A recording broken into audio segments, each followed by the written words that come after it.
SIR को लेकर के शुवेंदु अधिकारी ने ममता सरकार पर बोला जोरदार हमला।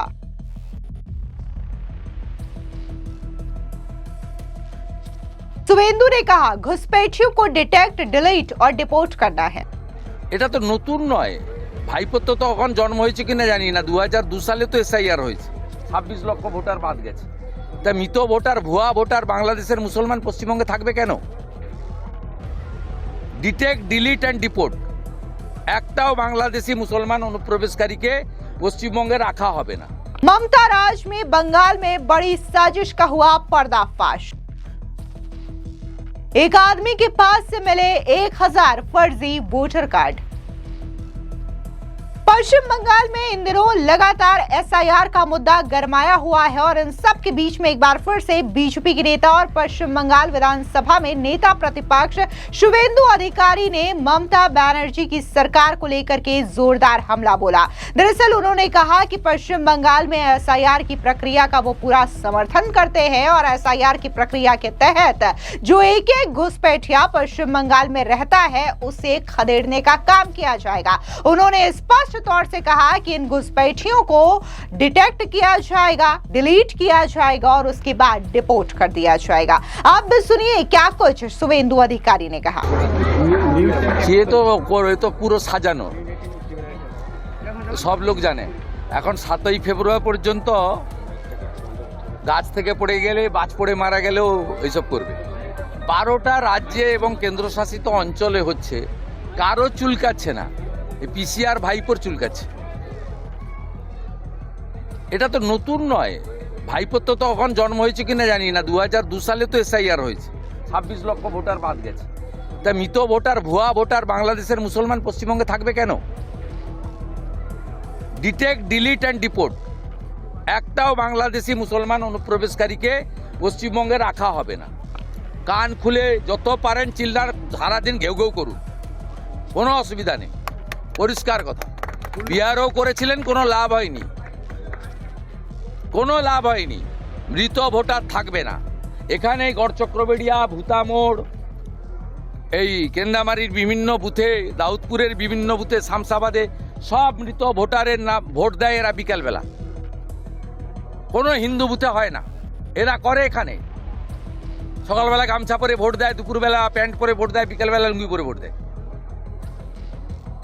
হাতে ঘা লেগেছে এবং বুঝতে পারছে যে যাবে। আর সম্পূর্ণ মিথ্যা, সাজানো।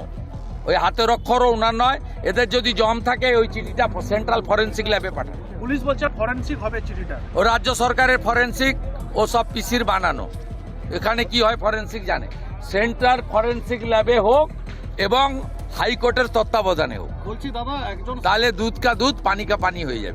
तो वहीं दूसरी ओर पश्चिम बंगाल में एक बड़ी साजिश का पर्दाफाश हुआ है। दरअसल आपको बता दें कि पश्चिम बंगाल से एक ऐसी तस्वीर सामने आई जिसने सभी को हैरान कर दिया और इस सवाल का जवाब भी बखूबी दे दिया कि आखिर बिहार के बाद पश्चिम बंगाल में एसआईआर की जरूरत आखिरकार क्यों है।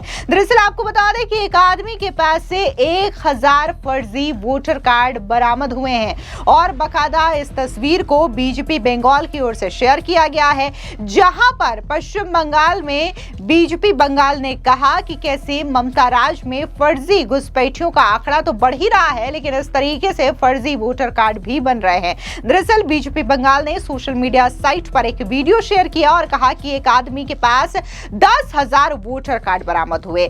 चोर ममता बनर्जी के शासनकाल ने मतदाता धोखाधड़ी को इतना बढ़ावा दे दिया कि अपराधी आसानी से सैकड़ों नहीं बल्कि हजारों नकली वोटर कार्ड हासिल कर सकते हैं। साथ ही बीजेपी ने आगे कहा कि पश्चिम बंगाल को पश्चिम बांग्लादेश बनाने की एक और बड़ी साजिश का पर्दाफाश हुआ। यानी कि यहाँ पर बीजेपी ने जो तस्वीर शेयर की है उसमें यह साफ तौर से देखा जा सकता है कि कैसे पश्चिम बंगाल में दिन ब दिन जो फर्जी वोटर कार्ड बनवाने का सिलसिला है वो लगातार जारी है और एक एक आदमी के पास से 5-10 100 नहीं बल्कि हजारों की तादाद में फर्जी वोटर कार्ड बरामद हो रहे हैं और ये भारी चिंता का विषय है। और इसी वजह से पश्चिम बंगाल में जो बीजेपी के नेता हैं वो लगातार एसआईआर की मांग कर रहे हैं और सीधे तौर पर बीजेपी के नेता शुवेंदु अधिकारी बड़े आत्मविश्वास के साथ कहते हैं कि आज अगर पश्चिम बंगाल में ममता बनर्जी मुख्यमंत्री हैं तो वो सिर्फ और सिर्फ घुसपैठियों के वोट की वजह से है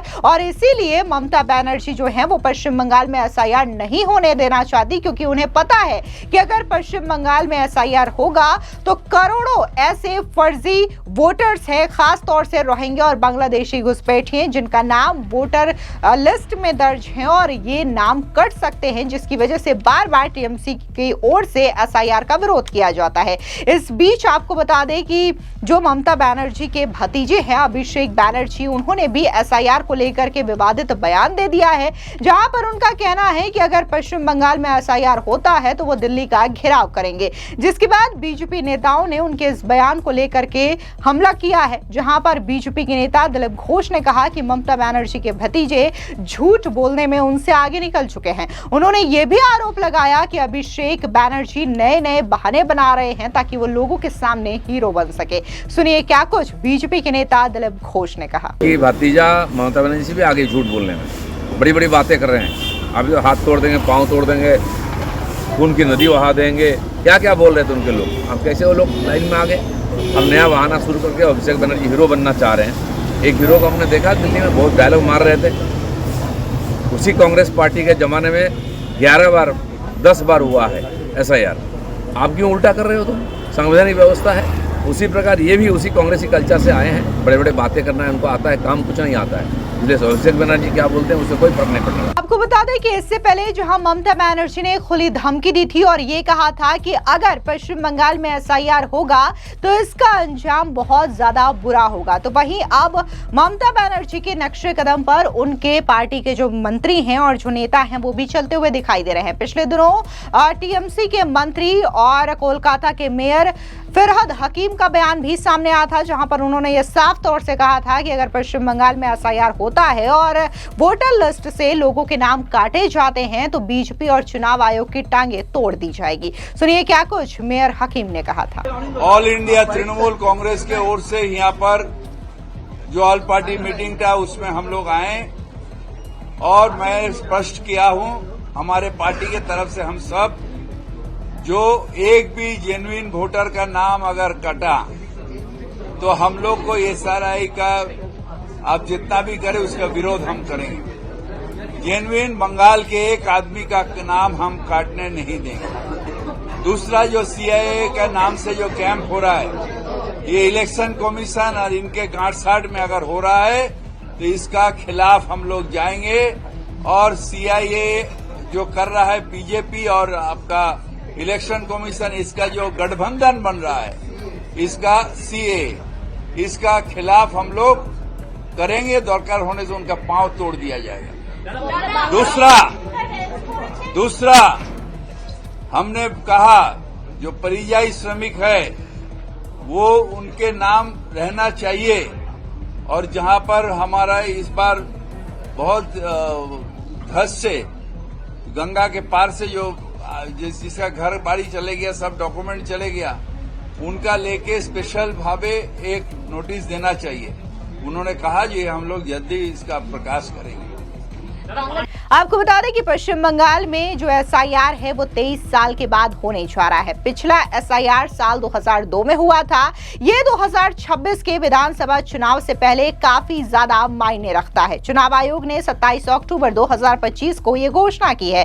पश्चिम बंगाल सहित 12 राज्यों और केंद्र शासित प्रदेशों में एसआईआर का दूसरा चरण 28 अक्टूबर 2025 से शुरू हो चुका है। आपको बता दें कि बीजेपी नेता शुवेंदु अधिकारी ने एसआईआर का समर्थन किया। उन्होंने कहा कि ये मृत मतदाताओं और घुसपैठियों को हटाने का मौका है जो टीएमसी सरकार के तहत अवैध रूप से वोटर बने हुए हैं। तो वहीं टीएमसी ने एसआईआर प्रक्रिया का विरोध जताया और ये कहा कि ये वोटर को हटाने की बड़ी साजिश है। एक टीएमसी नेता ने ये कह दिया कि खून बह जाएंगे, ऐसी धमकी दी है। इससे पहले एसआईआर की प्रक्रिया बिहार में काफी ज्यादा सफल रही, जहां 65 लाख फर्जी वोटर्स के नाम हटाए गए हैं। अब बिहार की तर्ज देश में न सिर्फ पश्चिम बंगाल बल्कि देश भर में SIR की प्रक्रिया को अंजाम दिया जाएगा। फिलहाल इस पूरी खबर पर आपकी क्या राय है, कमेंट सेक्शन में जरूर बताएं। धन्यवाद।